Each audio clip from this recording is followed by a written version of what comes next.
सार वचन राधा स्वामी वार्तिक भाग दूसरा वचन 256।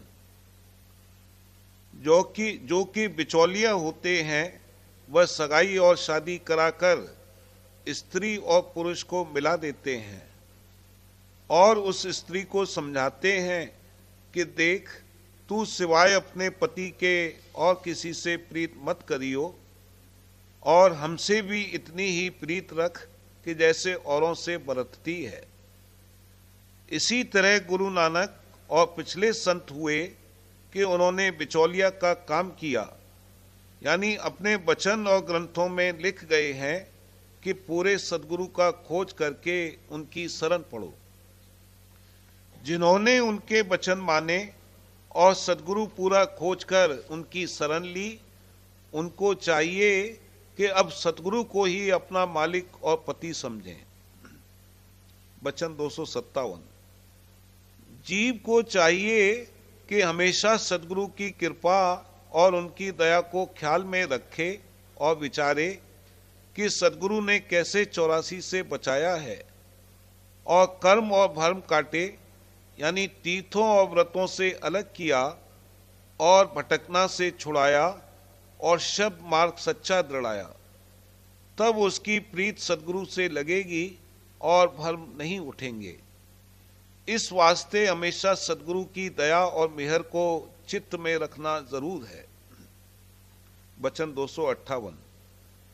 विद्यावान गुरु से जीव के संशय दूर नहीं हो सकते, अलबत्ता सभा विलास खूब हो जाता है। जब एक श्लोक के 4 या ज्यादा अर्थ किए तो जीवों को और संशय में डाला कि वह कौन से अर्थ को पकड़ें। जो बात की जीव के कल्याण के लिए वास्ते दरकार थी छांट कर न कही, तो जीव कैसे मुक्ति का रास्ता पावें और क्या जतन करें। इस वास्ते चाहिए कि निष्ठावान गुरु खोजो। जब तक वह नहीं मिलेंगे कारज नहीं होगा। और यह सोने के समान जो नरदेही मिली है, इसको नमक और आटे के समान पंडित और भेक और वाचक ज्ञानियों के संग में बेकदरी से खर्च न करे और सदगुरु पूरा खोज कर उनकी सेवा और सत्संग करे। वचन 259। जो लोग के सतनाम और राम और हरनाम का सुमरन करते हैं और सदगुरु से प्रीत नहीं करते हैं, यह करनी उनकी वृथा जावेगी, क्योंकि नाम सदगुरु के अधीन है। जो सदगुरु को पकड़ेगा उसको नाम और राम भी मिल जावेगा, और जो सदगुरु से नाम लेकर सदगुरु की प्रीत न करेगा उसको भी नाम नहीं मिलेगा। वचन 260। संतों का नाम अगोचर है और वेद का नाम गोचर है। जो नाम गोचर है वह सत्य नाम नहीं हो सकता, और जब नाम असत्य हुआ तो उसका स्थान और रूप भी असत्य हुआ।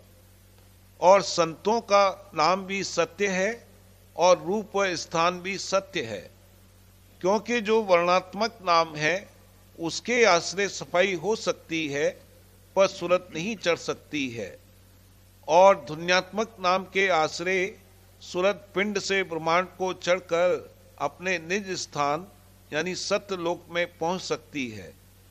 सो वह ध्वन्यात्मक नाम सिवाय संतों के और किसी से हासिल नहीं हो सकता है। जिसके बड़े भाग हैं उसको यह नाम प्राप्त होगा।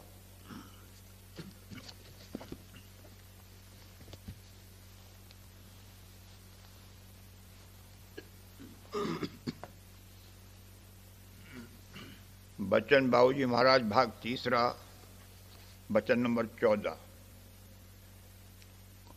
आगरा 18 मार्च सन 1938। गुरु मोहे दीनी अमृत रास, बुझी मेरी जन्म जन्म की प्यास, सुरत बिरत निरत। सुरत अपने निज देश यानी सत्य देश से उतर कर आई है। वो सत्य पुरुष राधा स्वामी की अंश है। उसको केवल यही प्यास और चाह है कि अपने निज धाम में पहुंचकर अपने अंशी मालिक से मिलकर परम प्रेमानंद अवस्था को प्राप्त हो, इसके सिवा दूसरी प्यास और चाह उसमें है ही नहीं। केवल प्रेम आकर्षण में आकर्षित होकर जो रचना हुई वो सत्य देश और दयाल देश की रचना है। वहां गिलाफ भी इस कदर चैतन्य था कि प्रेम से खिंचा और वहां के ज्ञान और आनंद में ज्ञानमय और आनंदमय हो गया। सत्यलोक के नीचे चैतन्यता में इस कदर कमी आ गई कि जिसकी वजह से जो कैफियत सत्य देश में थी वो न रही, यानी भास रूपी चैतन्य केवल प्रेम आकर्षण में समूह की तरफ खिंचकर ज्ञानमय और आनंदमय नहीं हो सकता था। ऊपर ये दशा थी कि गिलाफ भी अंतर्मुख था। अब ये अवस्था आ गई कि गिलाफ में बहिर्मुखता पैदा हो गई, जो केवल अंतर्मुख प्रेम आकर्षण से नहीं दूर हो सकती थी। जब बहिर्मुख देश में नीचे उतर कर जावे और बहिर्मुख कार्रवाई करे तब वो बहिर्मुख गिलाफ खारिज हो सकता है। सत्यलोक के नीचे सब जगह दो दो हैं, जैसे निरंजन और आद्या, पुरुष और प्रकृति, ज्योत निरंजन, शिव शक्ति और नीचे आकर मन इच्छा। नीचे के चक्रों पर भी दो दो हैं। विष्णु के साथ लक्ष्मी है, ब्रह्मा और सावित्री व शिव और पार्वती हैं। ऊपर सत्य देश में केवल एक धार है, वहां सुरत शब्द में रथ है। सुरत शब्द से अलग नहीं है, वो शब्द में समाई हुई है। सत्य देश के ऊपर के 3 हिस्सों में शब्द अंक की विशेषता है और नीचे के 3 हिस्सों में सुरत अंक की विशेषता है, मगर सुरत और शब्द दोनों तद्रूप हैं। सत्यलोक के नीचे ये दोनों धारें अलग अलग हो गईं और काल और माया के रूप में प्रकट हुईं। काल और माया की पूरी ताकत खुल गई, क्योंकि उनको रचना का काम करना था और बवजह पूरी ताकत ज़हूर में आ जाने के वो सत्य देश में नहीं लौट सकते। बरक्सिस के सुरतें जो यहाँ जीव रूप में आई और जो पुरुष यानी मालिक की अंश हैं, उनकी कुल ताकत नहीं खुली, वो सोई हुई है। इसलिए उनकी सोई हुई ताकत को जगाने पर वो सत्य देश में लौट सकती है। उन सुरतों की उस घाट पर बवजह कमी चैतन्यता के नृत्य नहीं जागी, इसलिए उनको नीचे उतरना पड़ा और उस घाट पर आकर ठहरी जहां उनकी नृत्य जाग सके। वहां नृत्य जगाकर वहां के मसाले का रूप धारण किया और कार्रवाई शुरू की। माया की काया धारण की और काल का मन रूपी आपा धारण किया और इच्छा व गुण के साथ बरतने लगी। इस प्रकार काल के देश में चाह के बमोजिब अनंत जन्म धारण करने पड़े। दुख सुख भोगा, भूल भरम में भटक गई। सुरत सिर्फ ताकत देती है, करता धरता मन है। सुरत की तो यहां खबर ही नहीं है। मन रूपी आपा धारण करके मन के संग की चाहों में बरतती है, मगर अंतर के अंतर्गत सुरत में उसकी असली चाह और प्यास मौजूद है, जो बिना सत्य देश में पहुंचे हुए शांत नहीं हो सकती। उसके लिए मालिक ने बंदोबस्त किया है। जब तक सुरत न जागे इस पर कुछ जिम्मेदारी नहीं है, मगर जब से सुरत जागी तब से इस पर भी ये फर्ज आता है कि उस अंतर के अंतर की चाह को जागृत करे और मन के संग दोष से उत्पन्न हुई चाहों को काटे। इसका ये मतलब नहीं है कि एक बार की उनको काट दे या वे कट जाएंगी, बल्कि इसको चाहिए कि उनमें रोज बरोज कमी करता जावे। अगर कोई चाह बाकी न रहे तो तन और मन भी नहीं रह सकते। तन और मन को रंजन देने की जरूरत है, वरना वे सूख जावेंगे और कुछ कार्रवाई नहीं बन सकती। इसलिए जरूरत मात्र और कुछ रंजन के लिए चाह के उठाने में हर्ज नहीं है। माया की काया और मन का आपा जो धारण किया है, उसको कायम रखने के लिए जितनी चाह की जरूरत हो उतनी उठावे। गैर जरूरी और फिजूल चाहों को काटते चलना चाहिए और सूरत की असली चाह को पुष्ट करते जाना चाहिए। वो चाह अंतर में जो सत्यधार और अमृत की धार आ रही है, सिर्फ उससे पुजेगी। अनंत जन्मों तक यहाँ रहने पर भी वो प्यास नहीं बुझी। जब संत सद्गुरु मिले और उन्होंने सत्यधार का भेद दिया और अपनी दया से उससे स्पर्श कराया और सत्य देश में पहुंचाया, तब वह प्यास बुझी। इसमें एक दिक्कत है और वो ये है कि मन असली चाह को पैदा नहीं होने देता, यह उसको दबा देता है, उसके नष्टनुमा होने में विघ्न करता है। सूरत का बरामद होना मन को चूर और नाश करना है। मन सूरत को खाए हुए बैठा है, जब उसमें से वह निकाली जाएगी तब इसका मरण होगा। इसलिए